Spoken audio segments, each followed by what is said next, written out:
abakuba ebituli mu appointment ya Nabbanja tusooka ne tumubuza who are you. Nabbanja yagenda okubeera lead of government business eri wagenda kubeerayo Mpuuga kubanga nabyo oba osimba line up obja nti wapima bwoti nga nandisa okwogera kakati ono nga byayogera Mpuuga byakola ki byaddamu waliwo omuntu ayogera ebigambo nawe noononya nebyokuddamu nebikola ki nebikubula waliwo baŋŋambye nti Moses ali nti wabajjanga okwogera sipiika n'asigolenga bakiraka mugyeko ebizindaalo munaatuuka wakati neyerebera kyabaddeko mwawayiga kati let me go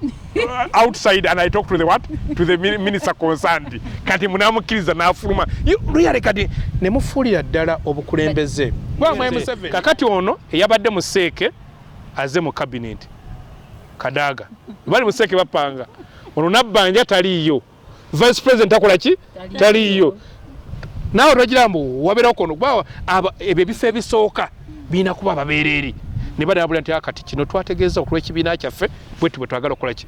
okutambula kakati ate baboosi b'ekibiina bali wansi ate abatambuza gavumenti so n'ogiraba ndi be babiina okuba nga bakwipa si gwayagala Mwaye Museveni yakuleetedde ttiimu nnungi yalesa ttiimu egenda kuteebera ye kakati bagenda kumala olutalo nga buli omu akolera ye Mwaye Museveni ayagala bakolera ye agundi Country-Uganda yavuddeyo n'ayogera n'agamba nti omukyala nga Nabbanja tasobola kubeera MD tasobola kubeera MD tasobola nakulira yadde zino kampani za kasasiro n'agamba ye tasobola namugamba nti sirika n'akola ki nasirika nze statement eyo nagirabyemu kati awo gender superiority yes nagirabyemu neda teyagera okuba nti mukazi nagirabyemu gender superiority bulijjo ba prime minister bonna olaba we've been with the vice president atamala googera olaba naye nga ye bulijjo temumugamba era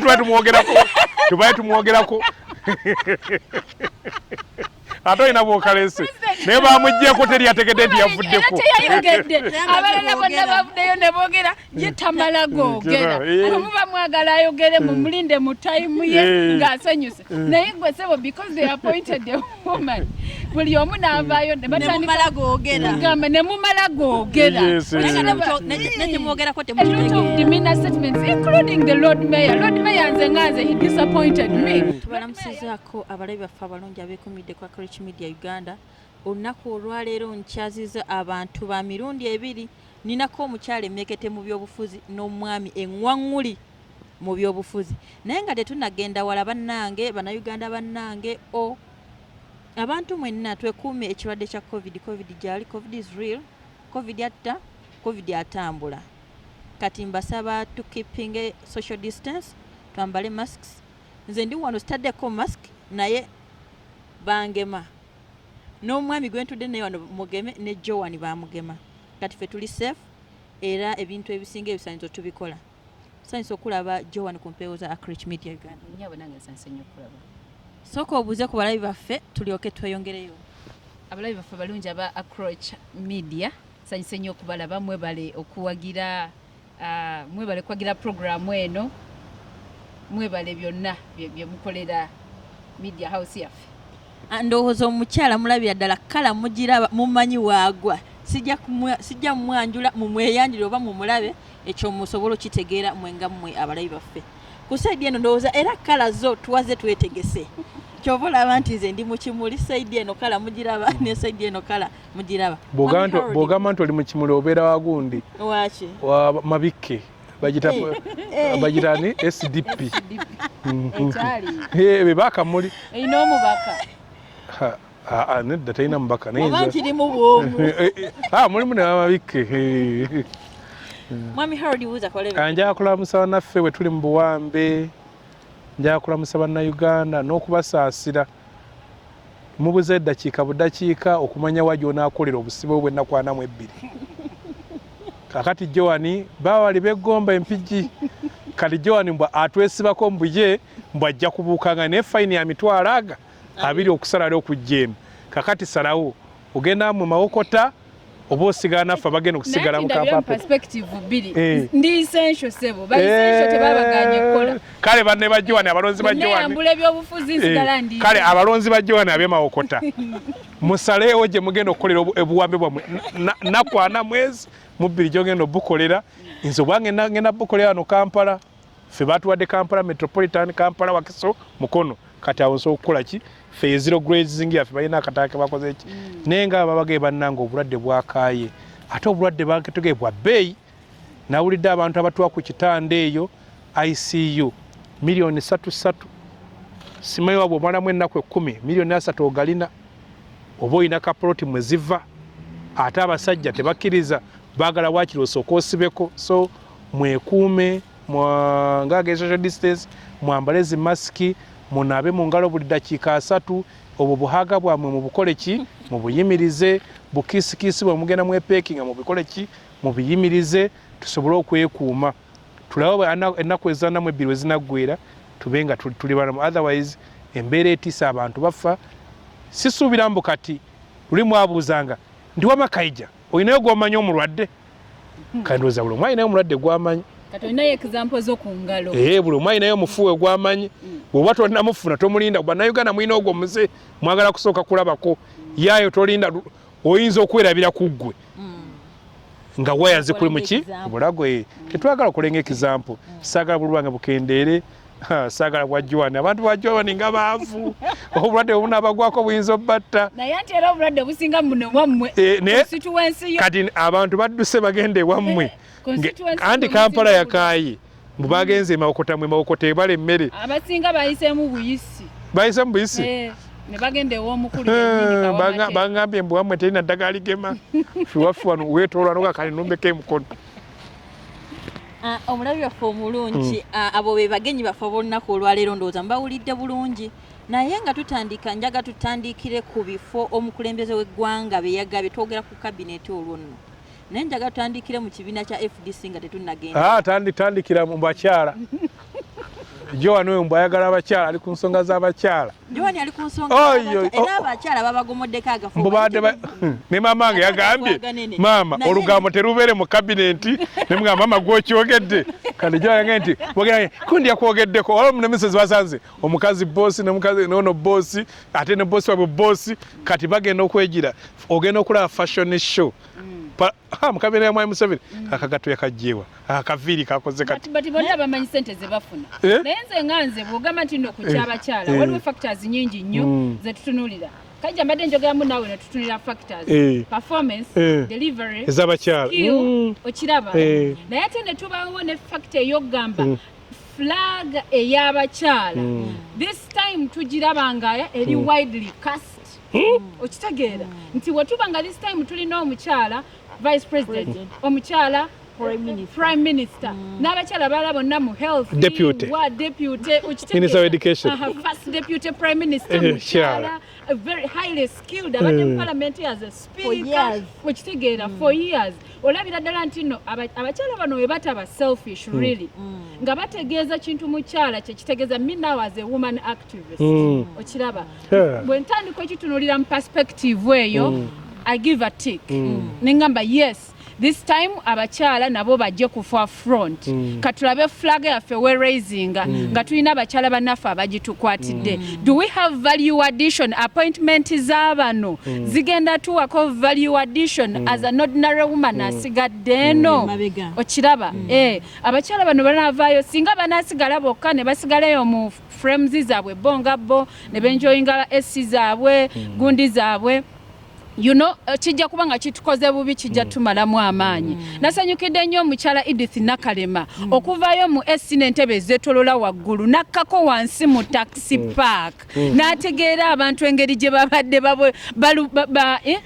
babadde banyigirizibwamu extorting a lot of money taking advantage of COVID-19 to hike the transport fares wansi eri kyansanyusiza nnyo nga mulaba azze ku ground kati kye bayita obuweereza ekyokujja wansi n'otegeera gwe mukyala mukyala muno bakyala banno naweesa akaana mu maaso waliyo kino bamusaba transport wa mitwalo 17 wabadde asasula emitwalo 5 naye nga n'omulimu gwakola tasobola kwaninga ezo ssente exactly so kati bwe tutunuulira mu perspective eyo position y'abakyala we give a credit then ne tugenda ku nsonga endala eya skill are they really skilled mu posts ezo ze babawadde can they run those particular posts nti oba singa oba oli awo singa gwe twagambye tino first deputy prime minister singa babadde nga gwe bawadde nti ye prime minister ne bamufuuladde ono prime minister ne bamufuula deputy obuliawo wali baddewo nnyo too much wahala mu bannayuganda naye kati bannayuganda bakuba too much wahala naye nze ndowooza abantu abamu ndowooza tubajajinga nga tubadde nga tetunnabategeera me I chose to take time to understand this lady I believe in giving someone a chance ndowooza nti no buli muntu we bamuwa omukisa if that person is a performer they will perform so bw'otunuulira profile ye nga was a performing nga she's been a deputy RDC she's been an RDC she's been a member of parliament a performance ebintu bingi nnyo exactly ne mu health sector najja okulaba nti nno ayambako she lends a hand naddala mu district ye eri gy'abadde ava certificate of attendance wanje certificate of attendance ate nze nzigaba so tebagiwa muntu byakoze mu semina eyo bagiwa yazze kutuula buku kubanga bw'otunya omanyi profile Uganda ekusesa bakubulya muntu bifo byabaddemu byakozewe tebabikola ki eja waliyo ne certificate of participation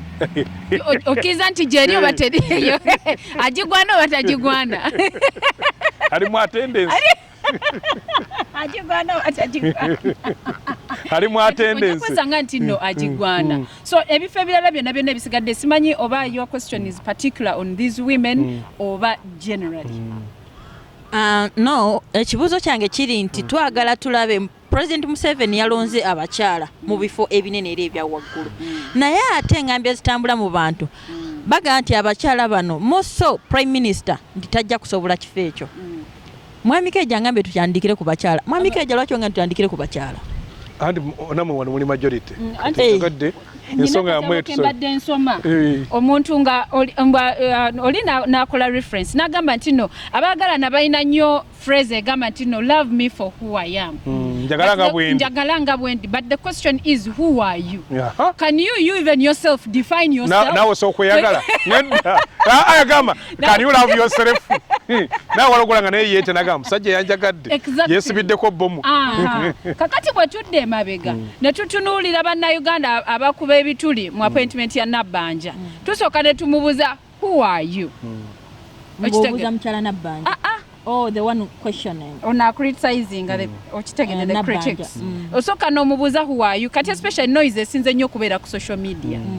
I would listen to the prominent political analysts nga bano bakayija bwe baba nga balina kye boogera ku Nabbanja. Agundi Musemujjunganda yavuddeyo n'ayogera. N'agamba nti omukyala nga Nabbanja tasobola kubeera MD. Tasobola kubeera MD, tasobola nakulira yadde zino kampani za kasasiro. N'agamba ye tasobola namugamba nti sirika n'akola ki? Nasirika. Nze statement eyo nagirabyemu kati awo gender superiority. Yes, nagirabyemu. Neda teyagera okuba nti mukazi. Neda. Nagirabyemu gender superiority. Bulijjo ba prime minister bonna. Olaba we've been with the vice president atamala googera. Olaba naye nga ye bulijjo temumugamba. Era tubaye tumwogerako. Ate ina bwokalese. Ne bamuggyeko teri yategedde nti yavuddeko. Teyayogedde. Abalala bonna bavuddeyo ne boogera ye tamala googera. Muba mwagala ayogere mumulinde mu time ye ng'asanyuse. Naye gwe sebo because they appointed a woman. Buli omu n'avaayo ne batandika googera. Ngamba ne mumala googera. Nekimwogerako temukitegeera. A lot of demeanor statements including the Lord Mayor. Lord Mayor nze he disappointed me. Lord Mayor yali badde respecting omukyalo ono. Yamwadde ekitiibwa. Alona statement ngero oli mukumwa kitiibwa ayina engeri gye yamuyise kintu kyebyo byebiki ebyo kati bwe ganda osaa kuvuga akagaali mbasikwisiza mu maaso akagaali ati at my level akagaali si kyakusobola andi nange mbasikwisiza mu maaso naye mba ngenda osaa kuvuga kagaali naye olega ompisizaamu amaaso nti mugaga tosaa kuvuga ki I think Lord Mayor ku kakati bw'ogamba nti balivuddeyo ne nedda bw'ogamba nti Moses Ali tasaa kugoba mbaata ate bataswa nasamba mupiira kati oba oyogedde kituufu kubanga enjogera y'abaami bano Honorable Ssemujju wamu ne Lord Mayor balaga nti omukyalo ono talina busobozi mu kifo ekyamuweereddwa naye kyagala okuŋŋa nti President Museveni yagenze omulonda nga yeetala busobozi buli mu nabbanja. She has been his representative before Chivale. Omuno yabeerako mubaka wa president in those districts there. So kitegeeza yagenze okumulonda nga mulabyemu seed of performance and capability. No Mwai Museveni yage yalonze eki. Banne. Yagambye yalonze eddiini n'alonza region oli gy'ava n'alonda ne tribe. Ebintu ebyo bisatu. Mu ebyo temulimu kigambo kitegeeza busobozi. Zona address. Era wali eddiini ezimu ze tumanyi nti zonna esibwa. Andi yagambye zona ki address. Ijayo ki? Naye nze nzikiriza nti omuntu alinamu ku ddiini. Omanyi nedda andi kati abantu nedda omanyi mutunuulira ebintu ebyo. Balonze prime minister juzi go babu mu parliament yawo nga beegayana bwegayira okukkiriza afuke minister. Bannange omuntu wange mumuleke. Muntu wange mumuleke naye akole ki atulireko. Kakati bagamba mu muntu akasanke kamulema ate bamweŋŋaŋa. Kubanga olwaleero bw'otunuulira nti NRM yeyina obuyinza. NRM ng'eyina obuyinza kibiina kya byabufuzi ekirina seeke. Naye mwami mufuzi ekirungi yabategeezezza mbweno yalonze kabineti ye nga talina gwakoze eki gwe yebuuziza. Kyova olamba alina ne mukwano gwe yabadde yeerabidde n'amujjukira mbwe erinnya balikole ki baliteekemu. Kubanga ebibiina bibeera ne hierarchy ne ziranka. Zoga gundi yasinga gundi naddako gundi naddako. Gundi akakundi koyinza okugamba akatwala NRM bagita seeke. Mwai Museveni gyali chairman erina ba vice. Omuli ba Kigongo, omuli ba Kadaaga, omuli ba Kiwanda. Naye omu ku ba vice be abatulira okusalirawo ekibiina ate deputy prime minister. Mubasandiwuliriza mubasalirawo eri kubanga katono nnyo ku mawulire getufuna ag'omunda. Don't you think it is role of pride that she's on that position? Olowooza ku maanyi g'abadde alina andi kati kyemukola position zonna ndimukugamba andi waliwo ebintu ebiswaza obanga ekintu kyetaaga kwogerera nga eyetisa erimbejja ebbi okimanyi oyogera bingi onono kumulaba mu mbejja kubanga omulaba age mumbejja ina kubeera beautiful ono gwolaba ono mumbejja yezaalwangu ono yezaalwangu kubanga mazima gundi mukyala Bagwe Thatcher yagamba mu politics mbwalinga kubeera musajja wa mukazi nti bw'oba weetaaga okunnyonnyola omuntu ono mukazi then there is a problem. Bano we mulano betudde nabo bakyala mulimu abantu abamu katireka I'm sorry yes no you say sorry omanyi omukyala wa Nuupu ono Sauda Madada Mai Sauda Madada wamusanga mu byambalo byoso oyinza okubuuza nti musajja oba mukazi kandi bayita kyakula sajja era obalaba akola ki bakwogerera era olawolo ebintu byakola nga si bya kiki nga si bya kikyala yes nga si bya kikyala olebintu nga si bya kikyala so kyene mu kugamba nti oli yali sobidde abaseke bategerera ki pate so mbategera pate bali badde bali yawo timu ya mwesoka gye bayita timu ya Kasandali ugambe tusamba ne Kenya twagala kugoba osoko first 11 bibasoka ki nogamba gundi affair single soka affair yes no no kyene bwobanga ddala oyinaki omulimo gwoyagala okukola nze nzikiriza nti omwerezo omutuufu tagana position anenda ago mandazi teri ndi mukugamba teri ojja kufuna omukisa ogijoyo wane makerere ononye abasomesa political science abamane yabuuze mbwe ekintu ekyo gye kiri ng'omuntu wamwe asinga ate yali mabega deputy ate oluusi n'ebyemyaka bijja tojja kuddira nga ono wa myaka 3 ne deputy we wa myaka 5 baile tebakukkiriza ne mu makaago kwesa house girl akusinga myaka bannani abasinga betulina abakazi bakulu balera abaana waliwo wootuuka ng'olina kyoti omukola ki okumuga kuba yeetaaga wite anti n'omuntu mukazi ng'alinga maama wo yali mu makaago g'olagira gwe nga tozuukuse omanyi waliwo omusajja yajja n'asanga maama wange ng'ayita mukulu we baaba namuga kale mazima go baaba omuyita ki baaba nezo wange tampita baaba namugamba veuwe akuyite baaba ng'okola wuwe agenti baaba jangu oyere wano naganze baaba wange nemba sina sente ampa naye akati gwe ate mutowo yabikola ki yabikola nga honestly you can't be a baaba kibayita baaba oba olina byokola ki byosingako you run to that person yes kakati ono eyabadde mu seeke aze mu cabinet Kadaga bali mu seeke bapanga ono nabbanja taliyo vice president akola ki taliyo nawe togira mbu wabeera kono kuba ebyo ebifo ebisooka biina kuba babeereri ne badabula nti akati kino twategeeza okulw'ekibiina kyaffe bwetu bwe twagala okukola ki okutambula kakati ate babosi b'ekibiina bali wansi ate abatambuza gavumenti so n'ogiraba ndi be babiina okuba nga bakwipa ne bajja ne baleeta omukyala abadde ow'amaanyi mu kibiina secretary general Kasole Lumumba n'omugamba minisita mu ofiisi ya prime minister akola guno wona gule betugamba batambuza empapula prime minister bw'anaaba taliyo ali bize ono gwasindika omukiikirira just the other day abadde boss we oba chula yes omanyi kibeeramu eyo beef katono yankoze wati akati olwaleero singa bayita prime minister Makerere n'atasobola kujja n'asindika Kadaga Kadaga najja nagaba nange prime minister tasobodde kukola ki you know omanyi n'abaleraga naye Kaija kankubuuze abantu bano appointments ezo bazibakaka don't they have a right to decline those appointments there is a problem in this society nti omuntu bakudemotinga nosigala ng'okoze eki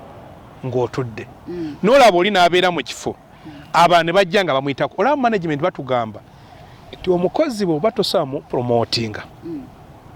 mugobe after some time baina bakajaga yes ngomwado ngondo amazana emyaka 10 abalabe bajja bamukola ki either munamwe ngo organization temusobodde ku improving amuntu bwe mbate musa ku improving temusa mukole eki mugobe nebo otukanaga ono nga baga nti ono yasinga obukadde wano mu organization eno naye yasinga okufuna omusala ki omutono ate yasinga ekifo ki ekyo kyokka ki motivating nekiyana kiga kibayira insubordination subordination omuntu ogana okuwa ekitiibwa mukamawe nakana kakajano bine majega mwa M7 fo abasinga ya police ga police na gotero birabe walona kulumono na kulumtu azanga nti omwana agenda nagamba nti ngenda kulopewa kafande kawesenga kaweta nafa naga that boy who stole ranks that day you know that boy onaku lumuntu aliko mu musango mwokutuwaka 211 etugenda mu court omusajja eyali akulira polisi ye Kasangati bamuyitanga SP Mukite nga ina jinjeri limu ng'amaze mu polisi emyaka 2 mugumo eyali DPC wa Kira Road bamuyita James Ruhweza nga ina amayinja aga 3 nga akamala mu polisi emyaka 3 Kanso Daudi Mpanga nambu yasoka nabuuza oli Mukite what is your rank najogera how long have you been in police 21 what yes na kisinga kugundi ki kakati oli bwajja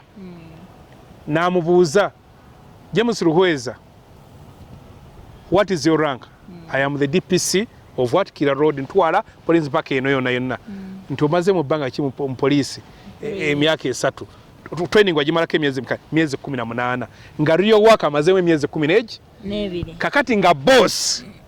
wamaze emyaka 2 mwogo kuba bira nursing experience so kale ne wano mu Uganda bikoze ki bizeewo olwakale ke bagambye bebayita bati babayise ba dissonance resistance what ame abaana babaki babali honestly mbera mu buntu golowooza mukyala Kadaga abadde speaker mukyala Kasule Lumumba mukyala abadde chief whip Nankabirwa bwe batunuulira Namayanja ne baba bayituddemu Kene Bali balaba bosi waabwe bayinza omuyisaamu no anigamba eno nga balaba tanajja balaba bosi waabwe but okimanyi nti omukazi yenna naturally bo bayisaamu abalala amaaso nenda kalini mu kugamba kabere gundi Brigadier Muhoozi ani gundi Jim Muhoozi kakati olaba bajimu Muhoozi abo nenda kabere Moses Ali abadde nga olusi agamba parliament. Don't forget about general. Bagenda ko superiority complex. Anti kyani mugamba kati anti bagamba bobo yagala omulimu gukole mu organization. Emyako ino girowoozaako obuyigirizo obulowoozeeko experience ogirowoozeeko ne other what skills. Abantu obawe omuntu abakulira. Ndi muwagizi wa mpiira mpaga timu gye bayita Manchester. Bagamba mbwe kimu ku kyaleeta obuzibu mu timu yaffe okupava nga bweri. Omuzannyi eri yakatuuka namu ba captain. Timu nekyankalana. Akati ono yavasema mu Leicester yakola ate akati teboogera yese wakira abenga yabasinga okusama omupiira agambwe ekimuweesezza nga buli omwe amulaba yabasinga. But one thing at least kyenyinza okugamba Kaija omuntu ono weluba lusaniya lwa piraawo they've been sharing it. Yes. She's not a stranger in NRM. Yes, not a stranger. She's been part of them all through. But has she been the best? I may not be able to examine whether no at your experience kubanga ekirungi amanya gari budoga simachi simapya gonna machi mwe kuba buli omwe lotaga ino aga gundi akola kino kyomumanyiko oloma bagamba Nankabirwa baga she's a nonsense Minister of Defense bichi bagamba gundi Kasule Lumumba ne bwasituka kwogera kubanga kati olwaleero omugambye Nabbanja yagenda okubeera lead of government business eri wagenda kubeerayo Mpuuga kubanga nabyo oba osimba line up obja nti wapima boti nganandisa okwogera kakati ono nga byayogera Mpuuga byakola ki byaddamu waliwo omuntu ayogera ebigambo nawe nononya nebyokuddamu nebikola ki nebikubula waliwo bangambe nti Moses Ali nti wabajjanga okwogera speaker nasigolinga bakiraka mujeko ebizindaalo munatuuka wakati neerebera kyabaddeko mwawayiga kati let me go outside and I talk to the what to the minister concerned kati munamukiriza nafuluma really kati nemufuulira ddala obukulembeze bwa Museveni kuno yaleese ekyokulabeko bujjo kyentera okuwa nti waliwo kampuni eziri mu America kati yawadde Walmart ng'esinga obugagga East Africa kati erimu ensi 7 Walmart, Woolworth ezo saboka amanye kampuni egi kati bakitegeeza kalolawooza nti bw'abanga ono omwana alina akaduuka akatono alina abakozi abatono afuna amagoba mangi okukola ki okunsinga otandika okwebuuza kiki kyakola ekikola ki ekinsinga kubanga bo kyebakola tebateeka muntu mu kifo kubanga nti oli mukwano gwe oba yasoma naawe olina kubanga olina kyogenda okukola ki okugattako najja n'agamba ani CEO ne banoonya CEO nga mujja mu kampani abuuza kuba bo babiri abuuza tebabuuza kampuni meka z'otambuddemu bagamba oyo kampuni yagenda mu kampuni gye bayita bwebati yagisanga ina abakozi 5 bafuya 10 yagisanga ina emitwalo 10 neweza miliyoni yagisanga ina market share bwete n'obala ebyo ki najja n'agenda ku TV gundi abantu sije bali basinga okulaba nebanga nti byogenzo kanga nti kigeza naffe wano namwe bwete kyajjo nanoonya vice president ne banoonya vice agamba oyo vice abadde guna naga nti tunoonya kitunzi waffe oyo kitunzi wati yatunda product bwete nga si yasinga obulungi n'agifula esinga obulungi buli omu n'agigula akati ebyo finance mboyo akati n'asembolinga team nga yesinga ki obulungi ne kati omusajja yagenze n'akulondera guno omulembe gwa ICT n'anoonya dokita wa injection ng'ebizuwe kati byosaawo omubuuzako bya COVID-19 tamanyi naguno omuzindaalo lwaki guno gwetaakola lwaki guno gugirawo kirwa kya kamera kulaa nange ekyo mbadde sikimanyi nti bagiyita windshield zemmanyi akagundi kalabika kagana bigambo kukola ki kabika ku muzindaalo kakati nga nze gwobwadde ki ate no nga musinga nokwa ICT tamanyi sima pixels mu kamera zino zezisinga tamanyi sima megabytes zino zezisinga tamanyi n'amasimu bamugamba eyo nnungi oyinza omusanga essimu yagikozesa ki ngagikozesa kuba WhatsApp, Facebook, email tamanyi birala byekola ki byekola kati gwewadde ki ICT gwewadde ebyobulimi bukugu kye mbw'obulimu ki bwakola ki bwalina bwewadde akulira ebyenjigiriza bw'okebera ku ye ategera ati ebyenjigiriza n'ogamba nti bwe tuba tuvuganya ne Kenya naki nti nange nfuuke ki Walmart kakati ebyo tugamba nti bw'ogamba nti ki bw'oleeta abakyala waliyo abakyala abalungi nga ne bwaba anti ne mukugamba yandibadde nabbanja mu high profile figures female high profile figures in this country would it be anenda kati tugenze mu NRM ketufulumye ki would it be olaba omukyala gwe bayita Kaseru Mumba abakuma wa prime minister she's just fanatic no si fanatic si gwayagala mwaye Museveni yakuletedde ttiimu nnungi yalesa ttiimu egenda kuteebera ye kakati bagenda kumala olutalo nga buli omu akolera ye mwaye Museveni ayagala bakolera ye nga bwagamba nze nkola byange nabikola ki kyovula yakugambye region zimwagale n'anoonya aba region kati yagenze mu Buganda bonna be mwakuba ebigo bonna n'akabirwa tebamukuba ekigo namuga wuyo muwadde Jesse Muyingo tebamukuba ekigo wuyo muwadde gundi the return of Muyingo ananda ndi mukugamba kajage region akana najja nagamba batesoba no bakoze nti babadde banumbye nga bazze na Amriyat nabo wa deputy speaker olanya ono mucha good Anita Mongo nabo wa vice president naba foreign affairs Jejo Dongo yabadde simanya ono gundi ono bua naba musecheru yaba yeso warogo baito bote yabadde abantu musanvu nabo wachi bwatunga olanga ebintu byakola ali mu political psychology kubanga really Jejo Dongo tubaye tumanyi bintu bya security na maje kati foreign policy yaffe ya Uganda tugenda kulwana naye nanti aneda chaga foreign policy and foreign policy baya Uganda neki nense ndala kakati bwe tunulira bye twagala okufuna ebweru nkonagana ffe ya kisirikale kubanga ekifaananyi kya cabinet kye kiraga kiki kye mwagala okola ki kakali bategeeza mbu wataddeyo omuntu kati waliwo omusajja agibaddemu nedda gundi ono Oriem abade deputy abade state Oriem buli ajja musanku bwa state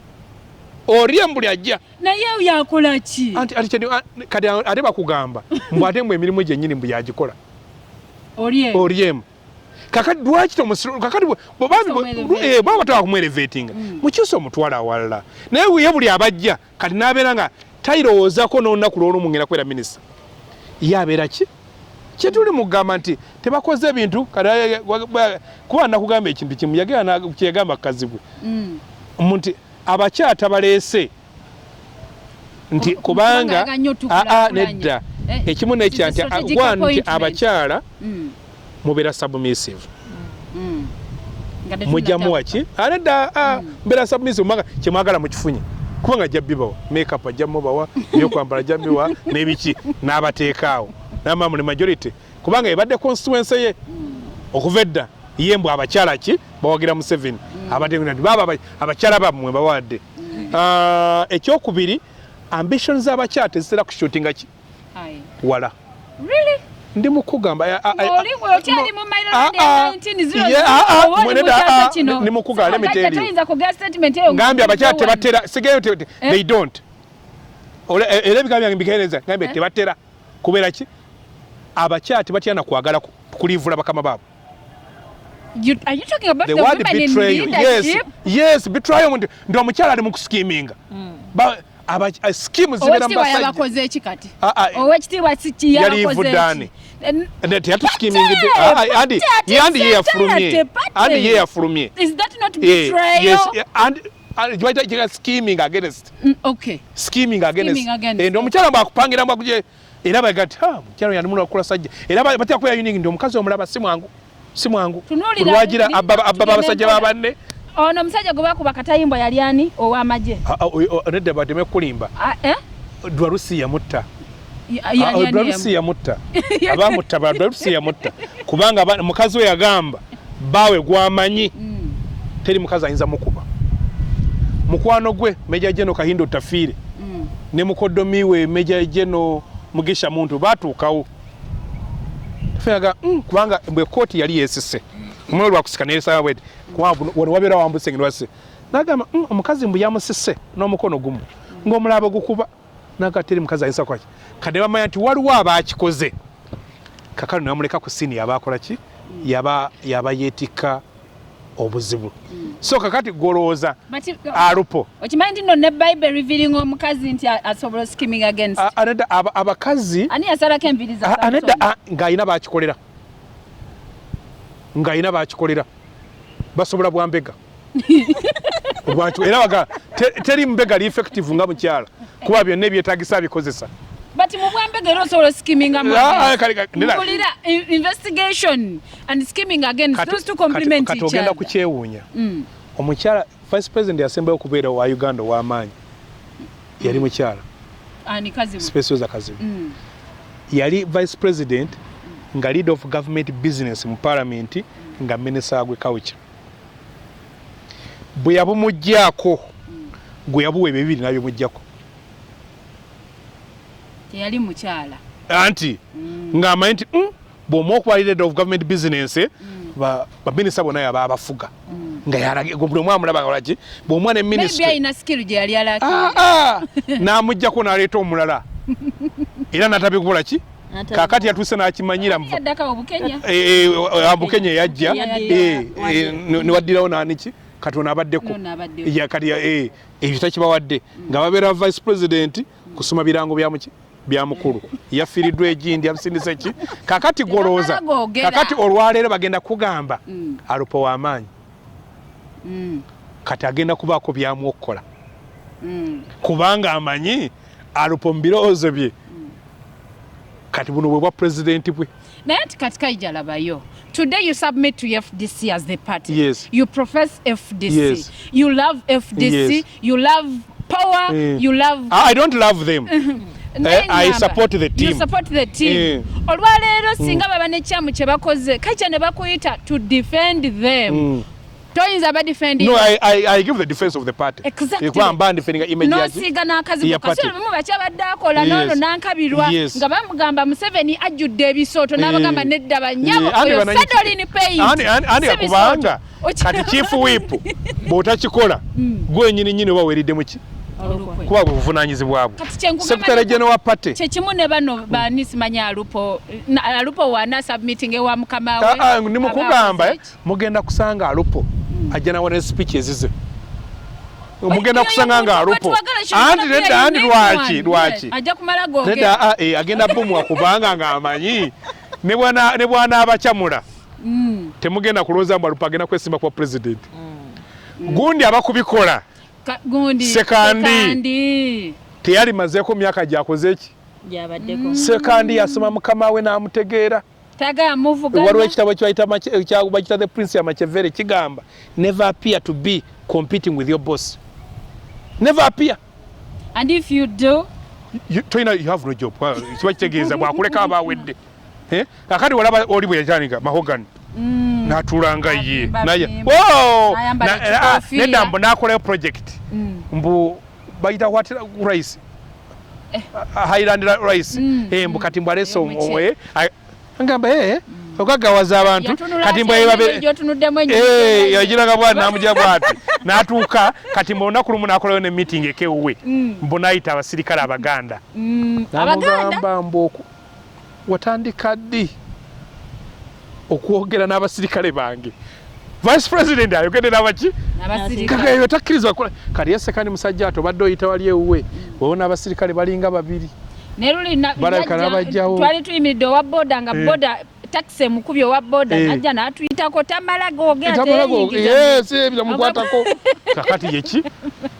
kadi ye cabinet yammwe ye cabinet ya Museveni buli omu yamwe nze mbagaliza buli omu agenda aliyeko kubanga ye no mwami KAIJA tubadde ku prime minister saba minister Nabbanja ne government ye kakuba kadi yajukulira face yayo obusobozi bwa Nabbanja bwe buliwa nange sibumanyi bamuŋŋambye muno okuvuma netekate akuba teke kije wayo yo mukyala no Nabbanja yaliko RDC yasoka kubeera deputy nabeerako RDC abadde woman MP abakusigidde ekifaananyi Nabbanja okumulonda Museveni yatunuulidde parliament eyazze their quality yakulaze mutagitekinga seriously parliament bwe agitya yayina Kiseka Dr. Samson Kiseka yitanga omutendeke bwe agitya n'aleta Nsibambi bwe agitya yes n'aleta Mbabazi bwe wale eyakayaka bwa inaita stabilizer Rugonda buli omu gwawe ekitiibwa buli omu amutya tosamugwa kuki ne bwakulimoga ne animbye naye katugenderaawo kakati yalabyenga parliament ene egenda okubeera rawude ejoka katugenda rawude naye joka ngaffe abatagende bajja kulowooza mutima mbiyesi naye agirabanga eri rawude nakangireetere omuntu ayizoga tonsiriwalirako ata kisobola Nabbanja Nabbanja muwaizo nedda mulindeko nedda kukwata genda Google omugugolinge yennyini ate bwe yagamba mukama we Museveni you have used us as spoons naye ng'akugamba nti newe omusala mu veins ze NRM yeyiika nagamba this government fenga bekiwale we've not benefited no nze Nabbanja namulabye ku NTV nga responding to Honorable Semuju yagambye bamuwe yakadde balabe obusobozi bwe buli anti kada nkubulire osobola okuwa akadde Minister of State nga ayina senior minister ayina prime minister wagguluwe ayina president kati nze ni deputy secretary general FDC ebinema nekweka munandala mafaaga mamugamba you know my brother kino sigigenda kikola ki kale oyina atala bunafu bwange mukama wange nakola ki najja wapale president ne bw'oba gw'oli ku layini front line nkugambye yagenda okuduumira side ya government mu parliament talina mukama we talina mukama no andi mugone mu operations as a parliament she's the boss yes but do you realize ne bwe yali badde nga she's an independent person asobola okuwa ultimate statement asobola okukola ultimate decision andi kadi ankubule ekibuuzo bwe kibeera ali mu parliament prime minister told let me consult mirundi esatu oba toli ni charge prime minister and the speaker do that on various occasions and nimukugamba tubalabye nga basooka kuba simu yes ano prime minister ne bwe kitegeeza sebo kitegeeza buyinza olina okubanga olina obwongo kati okungamba nti mukyala Nabbanja talina capacity making a decision obudde agenda kuzikola naye nkugambye ogenda kukuba enduulu otya KAIJA endulu gomayijo esanyu olekwe kati akagize omanyi waliwo ebintu byetugenze tugenderera wano tumanyira wano nti abantu basaagira muki nga bwola bakazanyirizi bafuusi banayafuzi KAIJA jjukira musaga ya age limit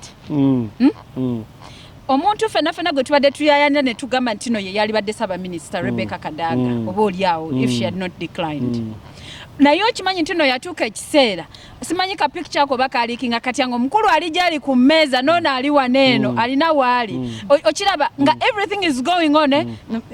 ngolabya that there was a communication which said kati kino ngolo bali museke kati kino ngolo bali museke yabwe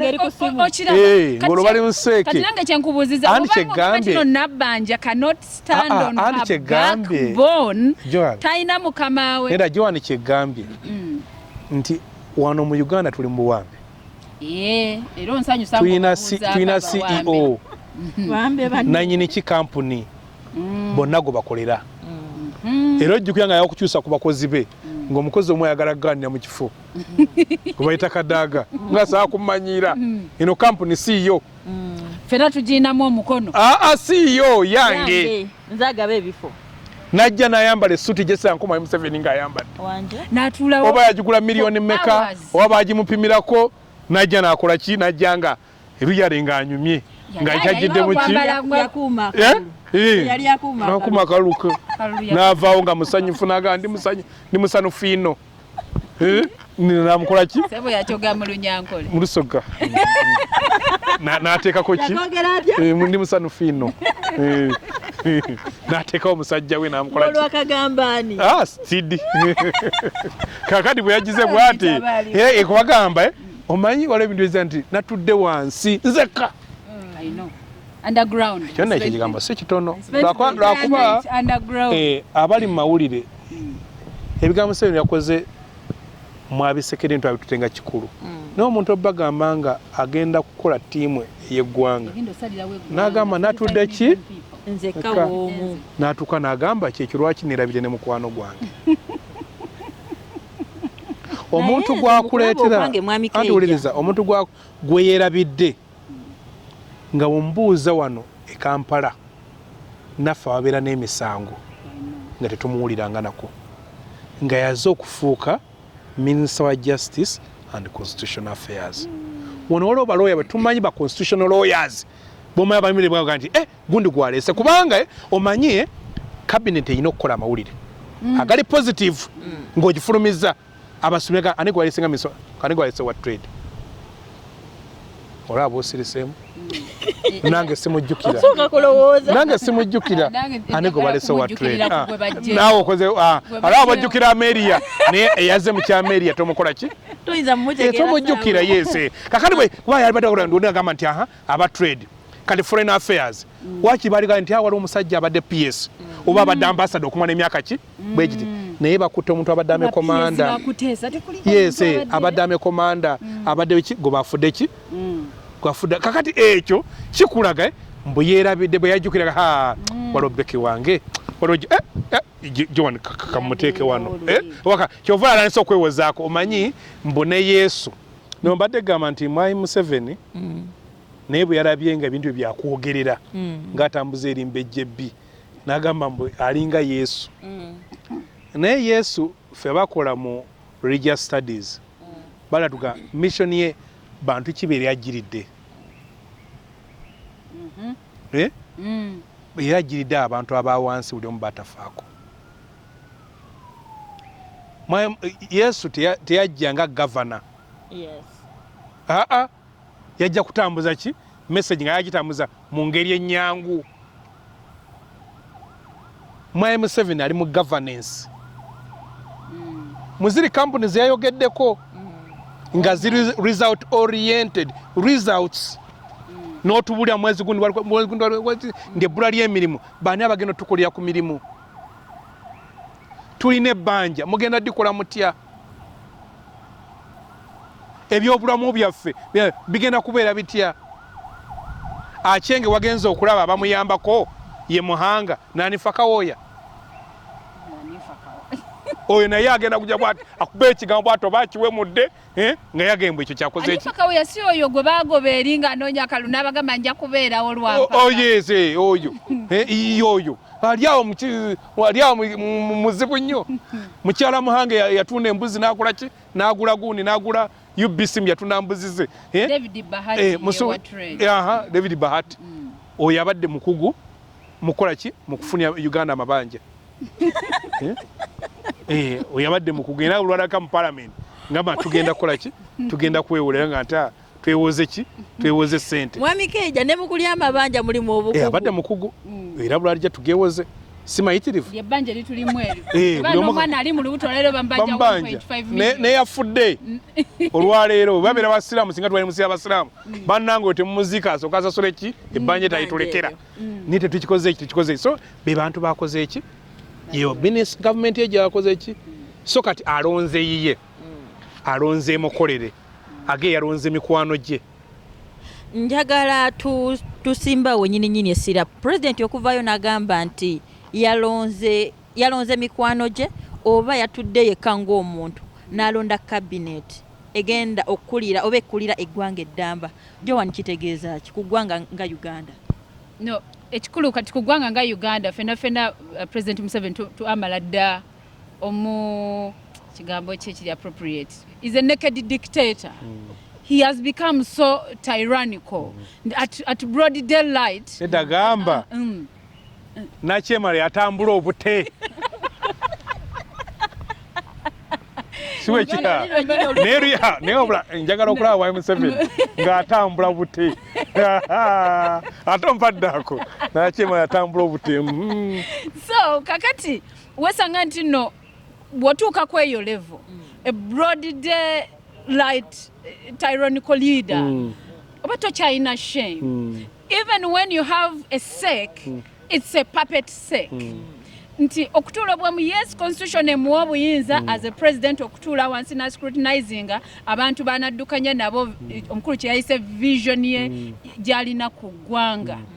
Naye ate sirowooza nti no ali obliged nnyo okubengeejinga naye out of courtesy ng'omuntu amanyi nti no I have a team gye nateekawo wetukubaganya ebirowoozo okiraba two heads are better than one n'atuula wansi ne seeki ye ng'era bwebadde ng'ekola nti mwagala kulonda speaker naye bakola idinze mugende mu seeke neesula ng'etunula ne bapaka we basalawo ne bagamba ne bakola gemu zonna naye nga bakoze eki seeke nerwana bwezingirire okulonda ana n'abeera speaker naye seeke neremerera okulondawo ku bakadesi ba parliament abakoze eki abasibaganye. So kati president bw'abanga asalawo n'atuuka ekiseera n'alaba nti nno seeke ye eri irrelevant mu bintu ebimu ate mwe yali badde agiprioritisingire nnyo kubanga naye musambidde paasi okusobola okulaba nti emurelivinga stress omu naddala akalulu aka speaker ne deputy byamusstressinga nnyo to the extent nti nasobola okujja n'atuula nawo akalulu n'akenoonyeza ate n'akeekuumira ate n'akabala okitegeera mu mbeera efaanana bwetyo. So okutuula yekka n'agamba nti I spent the entire night nga drawing a list eno nga siina gwe nebuzaako I spent underground. Nze ndowooza nti no president the right hand heads ze teyababazemu magezi era bandibadde bagezi to sit back ne reflecting ku statement singa ezo okuvaayo n'agamba nti no ne mukwano gwange nali tusoma list eno nendaba abantu awo justice and constitutional affairs nga wali blank abanalowooza mbu yali erabidde katuntu ne katuntu ng'ali agamba musajja kanzukire era mmanyi kati omuntu asinga okukaaba essaawa zino bamuyita Abudu Katuntu kubanga yeesimba okuwa MP kino ekisanja ng'amugamba agenda afuuka Attorney General bw'aba tafuuse afuuka deputy bw'aba alemeddwa ennyo bwaki bwa justice. So ne bwali badde nga weerabidde mukwano gwo okiraba president ne bwali badde nga yeerabidde mukwano gwo muteeka ku list did he really have to come out on national camera n'okola such a demeanor statement eri bannayuganda abasobola nti ogenda balondera abantu be munaddukanya nabo we 45 million okiwulira naye gwe n'ogamba ne mukwano gwange gwe nabadde neerabidde naye mmaze ne mujjukira okitegeera it's like mwagenze mu back for me ne mukola keeke yammwe all friends must share wemba mumwerabidde mumuyite abooluganda abako n'ab'emikwano.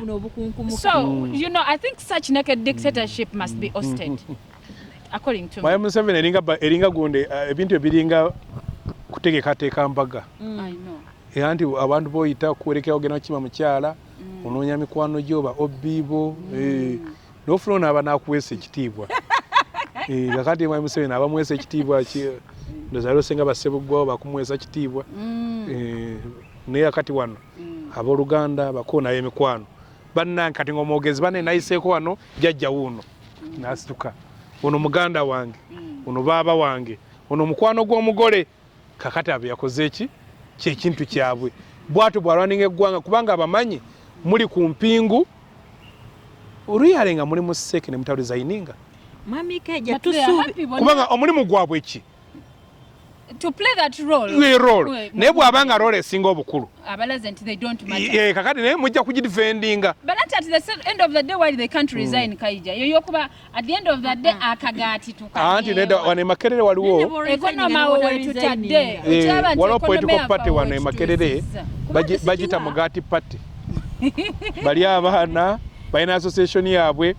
bwenzija nsaba akalunganya Kaija oye nga bakwetolooza nga gundi Becky ngajja Becky oye nga Joani ngajja Joani oye bo ajja n'omugaati obaga nti bo bawagira mugaati agwina gwo mugaati party andi waito mugaati party kakadi aba mugaati party kyova olaba omusajja abayisaamu amaaso abajerega abajevuna anti ze wengambe John Chadaga nti abaseke bandi resigninga obanga oli mugati party toina na chokola naye you are yes anasa ku resigninga lwaki obo resigninga abati basobola anti kyejo lwaki abadagamba ku resigninga nange ne mugamba ate mugati party bajirekewa okiraba so our economy yafa wetu kala mu Uganda kati olo muna Uganda luyala ali ludda mwenga munaga mutfana talimu okujjako kubeera enslaved wetuddeyo kale ketwagambye nti abakyala bo tebabaweereza nti babeere bakyala no bagenze kukolera the archpriest bagenze kukolera n'akyemalira bagenze kuba banabwala baweereza ku mukolo babayita wetenaku zino Ushers. Kakati bali ba ushers. Kunyumya kuwesa ki mikolo kusanyusa mukulu. Kumubugwiriza. Kumuweereza. Nete bazze kuweereza bakyala ki bannaabwe. Era togenda kulaba women agenda mbe kutta akati. Togenda kuwulira simanya gundi sendemba mugundi z'abakyala modi z'abakyala. Byoli wampa sebo. Wampa sebo. Neba atuma okuvuma abakazi bagenda bakola ki okubavuma wampa sebo wampe omusajja akyaddeko newa mwe najjayo omukazi n'awasaayo anti bwati kuba Mwai Museveni ekyo kiyakoze era kiyakoze museko talina gwe yeebuuza Mwai Museveni yekigendera kye wana daka kati ng'ekyo kujje wekitibwa Sebugwa ogolaba ewafa abadde deputy president wekitibwa Sebugwa yali minister wa Kabaka wekitibwa Sebugwawo abanga Nazaala wa Beene kakati ebyo byonna byeyagadde akwate omuntu oyo Mwai Museveni anyumya nnyo okunyuunyuntamu ayo munyuunyuntemu amala akole ki akasukira genti mulowooza mbu na bano babitiibwa nabo mbakola ki mbasobola walaba ekiyakoze Betty Kamya olwakabinyo n'akuleeta naganza mufuna najja n'ayita mama wabiri oyino yakyamuyinayo ko abantu boogera wansi eyo nti FDC is part of NRM that's fake no nedda nimukugamba njagala nfune view ya mwami Kaija nfune ne view ya Joan no that is bullshit kuba omuntu yenna ayogera ekigambo ekifaanana bwe kityo okutegeera kwe kubeera nkwasseeko memba waki NRM bwate bwakolaki Kaija nja kutuuzaako wano wa NRM anti endowooza yakijega bwebanga mbavodde agina yenna aba yaki wakijega otherwise singa tuli nabo omuntu waffe yali badde prime minister bokuwa office ekola ki etegerekeka ne bw'okwata emukwata omuntu abadde deputy president ne bajja namwa office yabwa state minister naye nyini baba mukusiza ki level kubanga singa tulina government olwaleero wekitibwa Sebugwa toyinza muwa state minister wachi omwa cabinet ministry nga yayina state gwagira ki gwagira naye akati okiremba state minister tebatula mu cabinet so n'omukulu tebamulaba balinda bakama baabwe bajje babuulire abamubuulire nti omukulu yagambye bwati so ndi okumugjayo naye kya kyebaleeta okuba ekyokuba nga temukyesigaŋŋana mwami Kaija mukyala Joyce mu interview namulabye mu interview emu ng'agamba nti FDC abamu FDC betubeera nabo ba traitors yakozesa akagambo ka traitors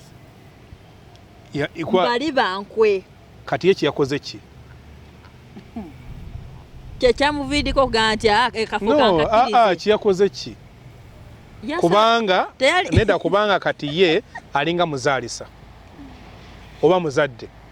ozadde omwana wo FDC mwana we nojja no abandoning omwana wo obola okubanga talina byakulya oba talina biki n'ogenda owa neighbor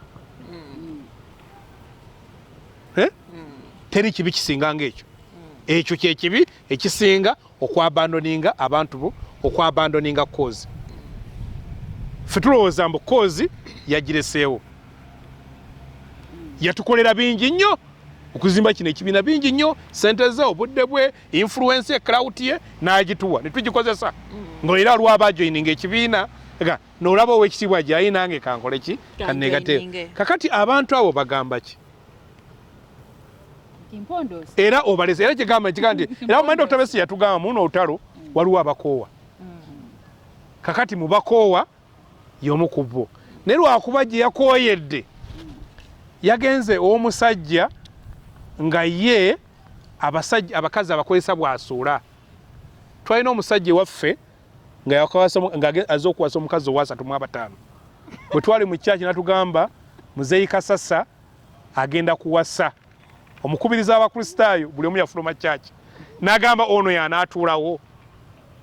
yakwata agulawooli ali luddawa wina abadde ne betikamya ali luddawa nakiwala ali luddawa abalala akoze ki kugamba akukumulamu omubisi kwa nakiwala sikwewuunya sigenda kudisclosinga nnyo but at least I know who solicited for her position eyo as a minister nga kati ali no more eyamusolicitingira kibadde kizibu nnyo omusigazi ane kali kyeni mu kugamba nenda abwemanga nyina omuntu yakunkwanira bw'aba takyali mukono nga nkugoba you have outlived your importance yatuconnectinga twetegereza koko nyina okubalamu value naye kakati neda ye ekigendererwa kye anyumirwa nnyo to disorganize kakati naye ate ekyo ye baye ekyova ne NRM tagikuziza ng'ekibiina NRM teriwo nga pata ye ekintu kyatwala ng'obukulu majeege kyovula mu decision ene singa obunene ogirabanga temulimu input yabanna abali mu seke kati oba tokuza pate ffe waffe teri appointment twalonze Honorable Semujunga whip waffe parliament naye ade discussion mu lukiiko olukulu bayita working committee nerijja ne munneeke tugamba walalenyandi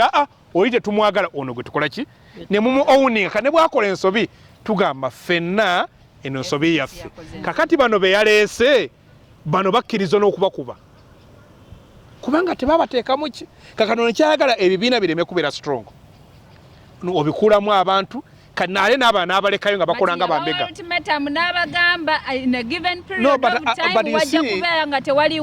anti kati kyeki and he will never achieve it kubanga opposition opposition si KAIJA opposition si Joan opposition be bakyala 19 abafa nga bazaala buli nnaku be bantu abalina families ez'abantu 21 abattibwa buli lunaku be bantu abasiiba enjala miliyoni 9 buli lunaku be bantu ebitundu 63 ebitalina ki mirimu ekibayita ki opposition be bantu ababbiddwako ettaka ezo ensonga nga zikyali nga nkulu nga weeziri wano opposition teggwawo abajoogerera bakyuka nezo ensonga nga zikyaliwo bw'oba oyagala okumalawo opposition you address KAIJA byayogerako si kujjawo KAIJA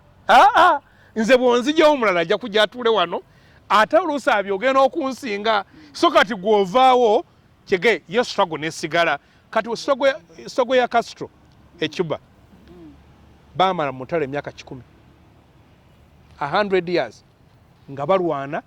revolution yaabwe okutuuka kakati bagundi be basembayo ba Castro ne bagituusa mu buyinza naye nga balabajjanga ne bafana ekibiina ky'aba Mandela kigenda okutuuka mu buyinza nga kimaze emyaka 74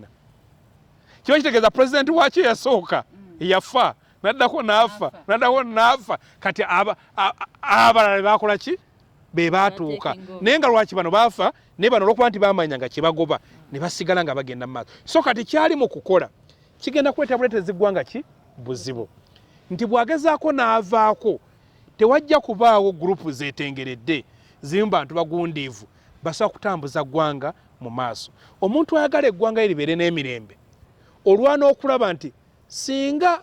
akantu kabaawo nenvaako bano ne bagenda mu maaso n'abeera safe. Ekyayita Somalia obuzibu n'okulaba nti olutalo lukyaliwo mpaka olwaleero balina president ngalinga Mwai Museveni bamuyitaga Siad Barre Field Marshal tumwinamu n'oluguudo e Kampala bamuggyako mu 91 nga tewaliwo gurupu yetegese balwanye mpaka kati.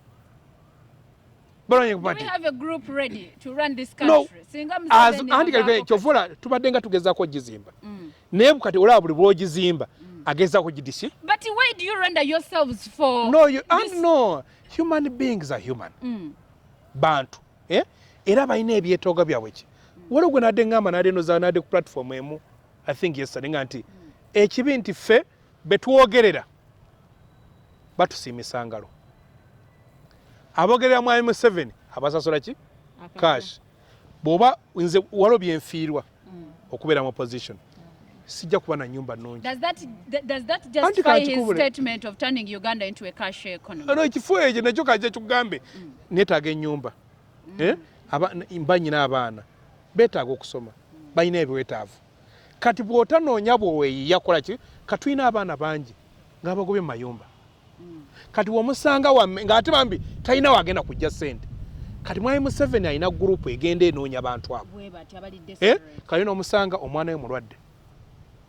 mwana mulwadde waliwo omuntu waffe gwe baasanga mu ddwaliro Kayihura n'akwata bilioni 2 n'azikola ki n'azimuwa nti Mwai Museveni abantu abagula kubakozesa si kukolera ggwanga. Oligamba mama Kayihura alina omuntu wamwe yawa akasente. Yes, yasanga muntu ngali mu ddwaliro ng'omwana mulwadde kati yalina kigatto we kati ng'amanyono naye nga musajja waffe mugumu nnyo kati bamujanga namuga nti musajja wuuno nambuuza gundo lwotya biki toyagala kunda toyagala kwogera nange kakoladde namuga nti ali wano bbiri bamukubye bbiri abasajja abatambula ne ssente n'akwata miliyoni ezi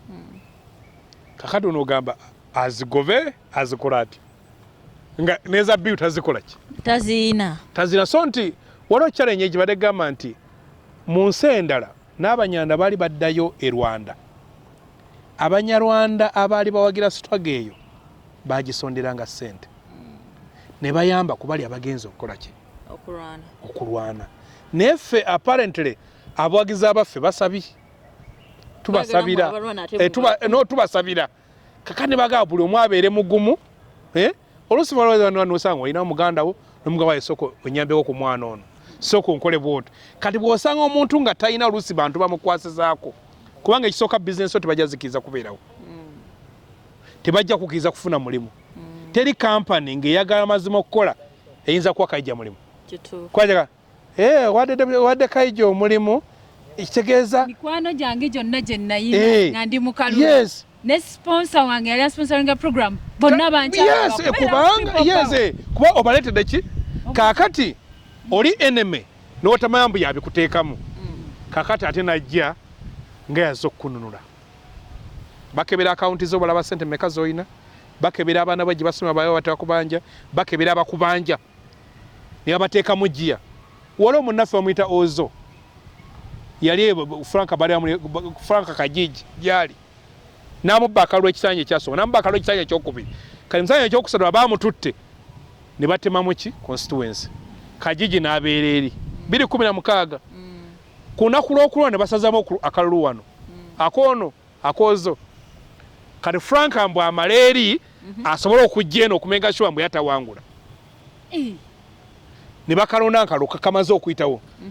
ne bamunyaga emisana tteke namuganga nze ndi wano toligenda mu palamenti luyala ebintu bye byonna n'abanga yeetonze najja n'amugobesa gye yali akola mulumbye Kampala wa n'amulobesa gye akola yalina restaurant n'agigazaawo kaakati bw'ateeka omusango mu kooti bwe yatuwa lunaku lw'ogenda okuwoza ne bamukwata mbw abamubanja babanja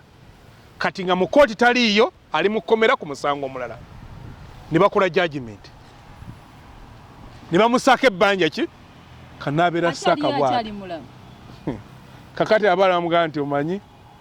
bakayindo otafire mutusobola okuyamba luyaleka era atugamba munsonyiwe mukoze kyona kyemusobola okukola naye kati embeera gye nammwe temukyasobola kukola ki kuyamba nga nti ate nkitegeera nagamba kaŋŋende ndabe mwaye Museveni alina abantu bangi abamukolera naye nga baliyo nayo nga bamumanyi yennyini yabateeka mu mbeera gye balimu nowanda kyova atasaana kubeebuuza ng'akola ki kabinet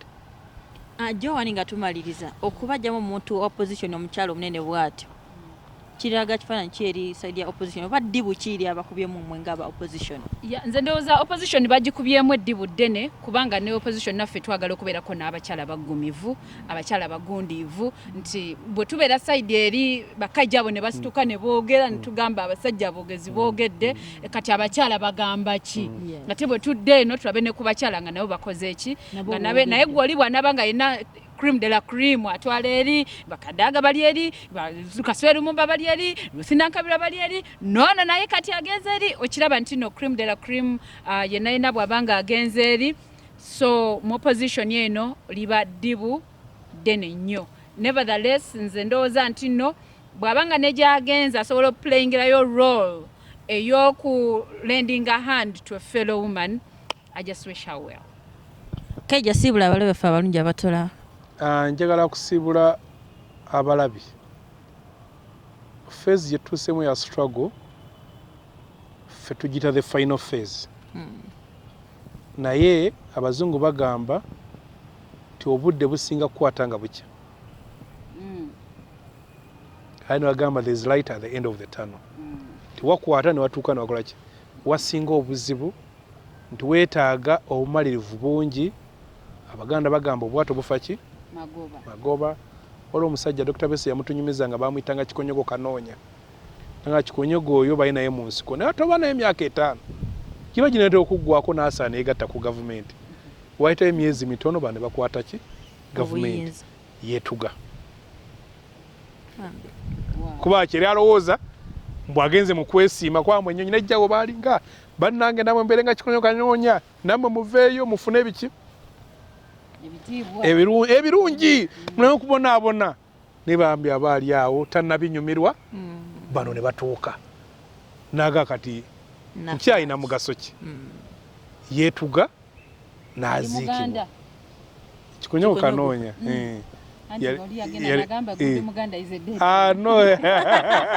so bagamba kyeri ategeeza mbu yagamba mbu teri mufugu yagendako nga muganda ne bagamba yabadde mubi kakati nenga ayinayo ababi bamanyi nagamba kitegeeza mbu oli bulwafa ng'afuuka mulungi kananaba nti ambu ne mu ddiini zaye tategenda nnyo mu kyaki bagamba nti omuntu bw'afa mumwogereko birungi abasiramu bagamba mbu bamalayika babeera bazze noonya akalungi katono nnyo komanyi bwe omanyi ebibi sirika kwolotokola ki toyogera so embeera gye tulimu nzibu yeetaaga obumalimu naye ngamba nnyo namwe abawagira oludda lwaffe muleme kukoma bukomi kusaba muyambe ku balwanyi mubaweereze ku mazzi muweereze ku kyokulya mubuuze bagundi basola batya bagundi balya batya abaana bwe bali batya ekisinga okuleetera abantu baffe okusala kugende wa Mwami Museveni nze nkimanyi bangi n'abalala balio tuyogera nabo n'omusanga nga akubuza muli mutya ng'omulaki ng'akyalumwa ng'embeera gye yalimu n'osanga oli amabanja galimanye abaana be tebasoma talina waasula kali n'abanga afuuse ekisekererwa kanagamba naye ne benfiirira be baliwa abantu banyumirwa nnyo okuba tulaba nga tuli mu field naye tebafaayo bwe tubeera ne bw'obeera mu kkomera b'olwana nabo ate be bajja teri gwolanaga nti omuntu yafubutuse eri ajja akubuuzeeko teri balinda lw'ovaayo ate oddemu okole ki olwane ate nga babeera bawagira abasambi b'omupiira babafuuwa babeera bawagira abayimbi babafuuwa babongeremu amaanyi n'owulira waliwo ne tuyita ba promoters tumupromotinge tumwongeremu akasente bwaba musambi agule engatto bwaba muyimbi agule ebyuma n'ekyo mbama mwagala ensi ennungi abalwanyi bammwe beetaaga okuwulya nga nammwe gye muli bw'abanga ennyonta emuluma nga waliwo amuwa amazzi bajja kulwana luno olutalo tujja kusobola okuluggusa. Joan Sibula batulaba. Nange ndowooza Kaija gwe nyongereza ku ekyo ekisembyeyo other than okuloza nti nno abali mu field abalwanyi ate be balina ssente nnyingi ennyo ez'obbawa si bwe kiri reason why we fall prey to biri ebisikiriza ebiri side eri mu NRM nti bo bw'onojjanga ennyo tekuluma nga bagamba ecupa y'amazzi kola ki yiino so bo bamanyi facilitating abalwanyi baabwe so kati naffe eno abaagala okulaba ensinga ekyuka mwongereeko bw'osanga Kaija ng'oyo nga yeetaaga amafuta mu motoka gamuwe nga bw'obanga osobola okukola ki gamuwe ate naye asobola okwongerayo olugendo olw'okugenda waliwo yansanga ng'esise Kaija emmotoka yeesika basibudde Beki Joan ku Country-Uganda Uganda akumata kumbira mpeera mweraba